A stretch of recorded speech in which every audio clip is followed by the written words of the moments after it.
Welcome back to the Express at the Stanley Park Ghost Train. The creepy creativity here this year is once again thanks to the Mortal Coil Society, and the theme is Circus of Disaster. But how about up next on the Express, a circle of friends. We're going to meet a group of women in Coquitlam who've been sharing a needle and thread and a lot of laughs for over 25 years.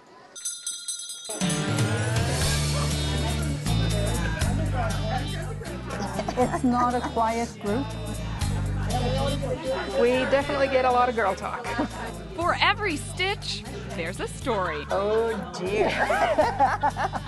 There's no men here, so We talk about everything. Stitching Everything from Norwegian hardanger to beadwork. is the common thread that has united these women, some of them for over 2 decades. 24 and a half years. Now it's been 25 years. Well, when we come here, we don't realize it was 25 years ago. We still feel like we're as young as we did then. But over the years, the women have shared far more than stitching. We're like a family. When someone gets married or has a baby or a grandchild, we celebrate together. And when someone is ill with cancer, we're there for them. This group of women? Sisters. The women of the Coquitlam Needle Arts Guild have been meeting 4 times a month for the past 25 years to share their passion. I think of it like a painter. We take a blank piece of fabric, we add some thread, and we've got an image that looks like a photograph. But there's also something therapeutic about this sisterhood. We just sit, relax, and create. It's good for your health. Nowadays, you'd be hard-pressed to find a group of people who've made this kind of commitment to their passion and to each other. It's the stitching that kept us all together. Looking back, couldn't have been a better choice. I'm Bianca Salterbeck in Coquitlam for The Express. To celebrate their 25th anniversary, one of the guild members even created a book.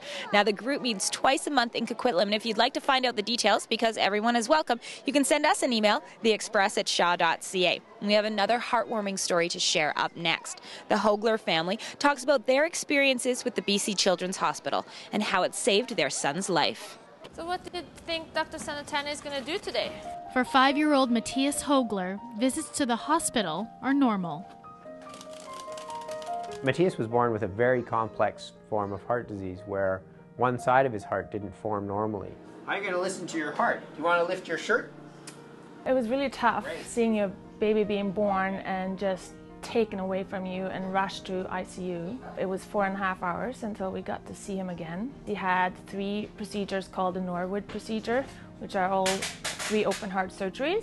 He did the first one when he was 3 days old, the next one when he was about 4 months old, and then the last one when he was 3.5 years. Stand up straight and tall. Thanks to BC Children's Interventional Radiology Lab, Matthias's treatments today are less invasive. The amount of procedures that we can now do without actually conducting surgery has increased dramatically. An upcoming fundraiser called the Night of Miracles will raise money to keep these labs open. The cath lab or interventional radiology suites are essential to the functioning of this hospital. And unfortunately, they require a lot of very specialized equipment and state-of-the-art technology. Matthias is now 6 years old, but still lives with half a heart. He doesn't run and jump and play at the same speed as other kids do, but he tries his best to keep up, and he's doing well with other things. It goes down and into your tummy and then you poop it out. He's excelled in reading and stuff like that, so he finds other things that works for him. Without fundraising, BC Children's Hospital just can't have the interventional radiology rooms that it needs to have to provide the care that we need to provide. So we're very pleased with Matthias's checkup today. He looks terrific. Right now, Matthias is doing really well. There's no more planned surgery in the near future, but we know he will need more surgery eventually, maybe in a couple of years. Remember? He's my life, he's my joy, he's my angel. We wouldn't be this family if it wasn't for this hospital. In Vancouver, I'm Melanie Panetta for The Express. The third annual Night of Miracles Gala happens on October the 22nd. And today, through events like that, the South Asian community has helped raise over $3 million. You're watching The Express from the Stanley Park Halloween Ghost Train, but there's no need to be scared because this is what's coming up.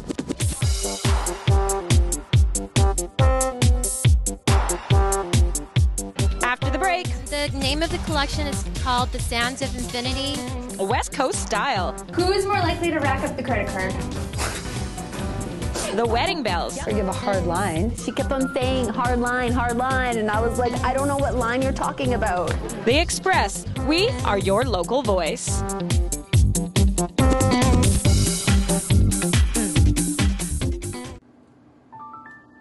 Sorry, ma'am, I'm not sure what you're asking.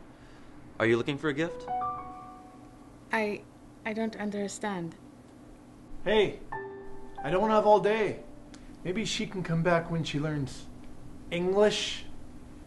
Ma'am, know that you're most welcome here. You're in a safe harbor. Safe Harbor, Respect for All is a growing national diversity initiative. To participate, please visit safeharbor.ca.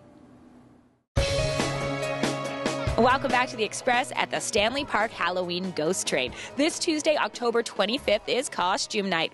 And there are judges, so here's the criteria: originality, personality, and overall costume design. That's right, be creative. But you know, you don't have to say that twice to our resident West Coast fashionista, Mana Mansour, or the local and international designers at this year's Eco Fashion Week.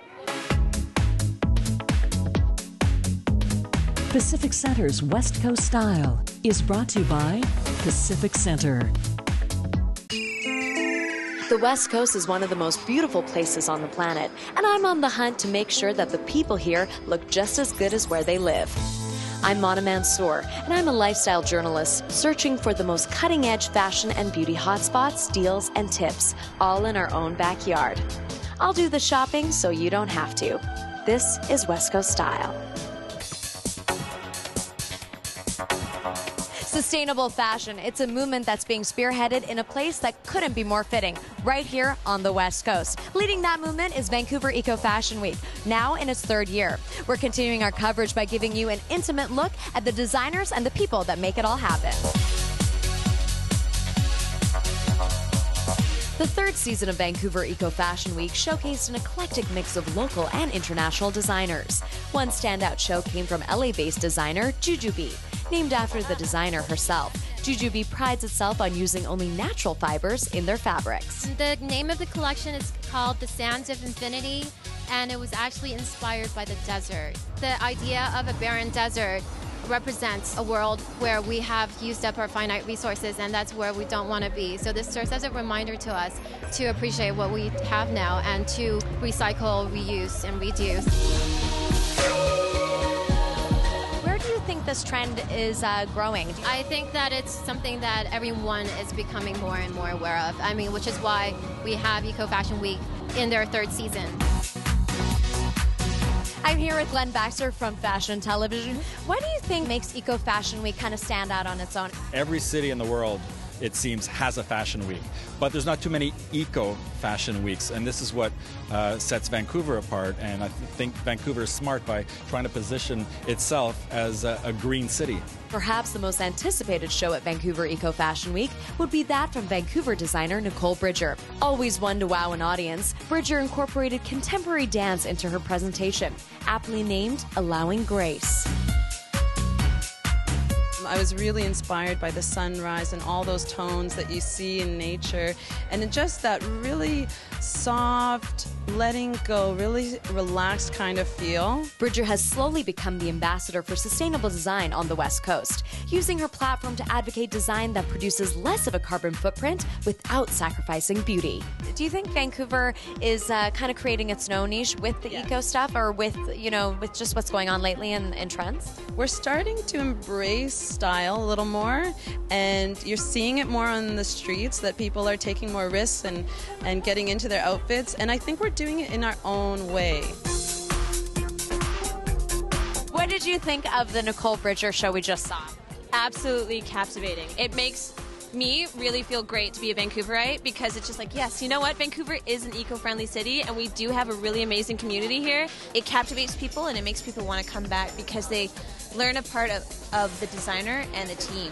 Thanks to designers like Jujubee and Nicole Bridger, the stage was set for the grand finale of Vancouver Eco Fashion Week. Tune in next week as we conclude our 3-part coverage with one memorable designer returning to close the show. I'm Mona Mansour for West Coast Style.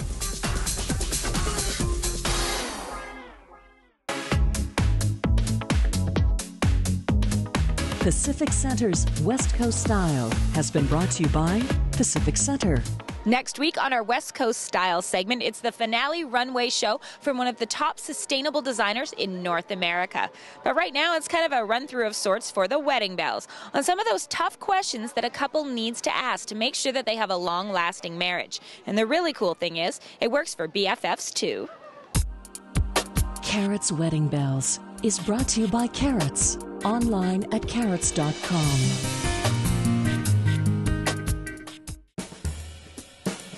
Hi, I'm Aubrey. And I'm Sarah. And we are the Wedding Bells. I just got engaged. And I did not. We're on an adventure to plan the big day.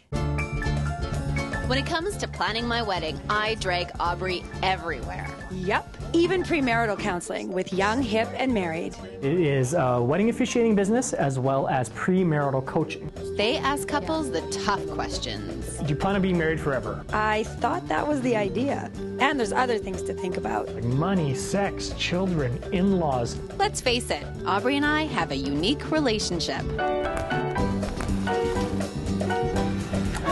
We're professional partners, but I'm also the bride and she's also my bridesmaid, so it's like that fine line. At first it was really fun. What do you love about Sarah? She's wicked smart, and it's not like the first thing you maybe Really, she's from Boston. No! You're wicked smart. You're wicked smart. You have no fear. She can call Oprah. I don't like hurting anybody's feelings. I am not a confrontational person. Aubrey's very difficult to talk to. Have you shared that with her? No, just now. Aubrey talking in a soft voice. And maybe saying please in a text message would be good. My name is Aubrey. Can you guys even hear me?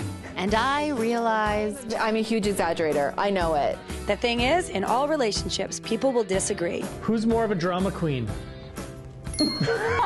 And sometimes they agree. Who's more likely to rack up the credit card?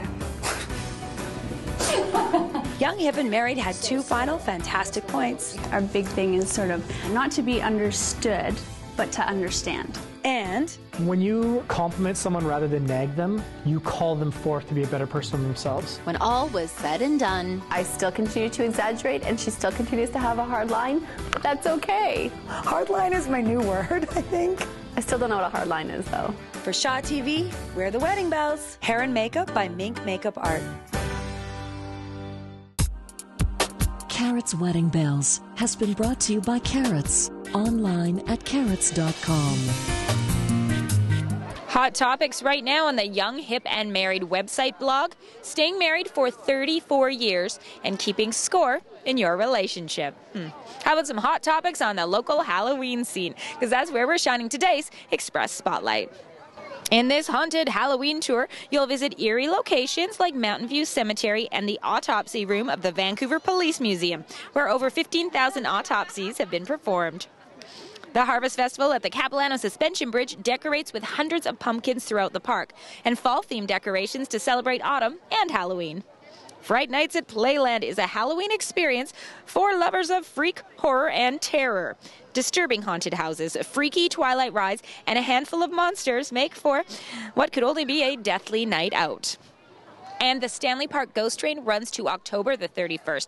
Train reservations are recommended, and you can make them online at ghosttrain.ca. We're going to have more next week on the Circus of Disaster. That's the theme this year at the park, and that will be on our Halloween special.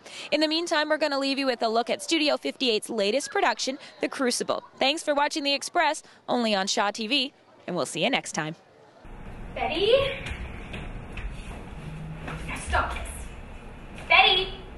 Sit up now. Have you tried beating her? I gave Ruth a good one and it waked her for a minute. Here, let me have her. No! No! Listen, he'll be coming up now.